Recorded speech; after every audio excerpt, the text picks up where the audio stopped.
फरार सूरज चव्हाण पोलिसांना शरण आले। लातूर पोलीस ठाण्यामध्ये त्यांना हजेरी लावली होती। सूरज चव्हाण यांना आता जामीन सुद्धा मंजूर झालेला आहे। छावाच्या घाडगेंना मारहाण केल्या प्रकरणामध्ये चव्हाणांवर गुन्हा दाखल आहे आणि अशात आता फरार असलेला सूरज चव्हाण पोलिसांना शरण आलेत। लातूर पोलीस ठाण्यामध्ये त्यांनी हजेरी लावली। आणखी तपशील घेऊया, प्रतिनिधी श्रीराम जाधव आपल्याशी जोडले गेलेत त्यांच्याकडून। श्रीराम, आता सूरज चव्हाणांना जामीन सुद्धा मंजूर झाला असं समजतं, कुठल्या अटी शर्तींसह हा जामीन मंजूर झालाय का? नक्कीच रीती या संपूर्ण प्रकरणात बघायला गेलं तर काल रात्री उशिरापर्यंत या प्रकरणातले या 11 जणांविरुद्ध गुन्हा दाखल झाला होता। त्यापैकी 6 जणांना पोलिसांनी अटक केली होती आणि सूरज चव्हाण यांच्यासह 5 जणांचा शोध पोलीस घेत होते।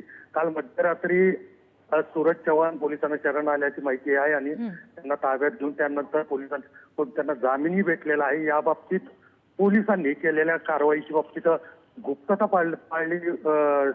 पाळल्यामुळे अद्याप त्याचे डिटेल्स माहिती भेटलेली नाही, पण तरी या प्रकरणातील जो मुख्य आरोपी म्हणून होते राष्ट्रवादीचे सूरज चव्हाण यांना पोलिसांनी ताब्यात घेतल्याची माहिती मिळते। आणि याच प्रश्नावरती काल दिवसभर लातूर जिल्ह्यातल्या 3 शहरांमध्ये काल बंदही पाळण्यात आला होता। प्रामुख्याने हीच मागणी करण्यात येत होती की सूरज चव्हाण यांना अटक करून त्यांच्यावरती कडक कारवाई करण्यात यावी आणि आजही छावाचे पदाधिकारी याच भूमिकेवरती आजही ठाम आहेत। जी, धन्यवाद सगळ्या तपशिलांसाठी श्रीराम।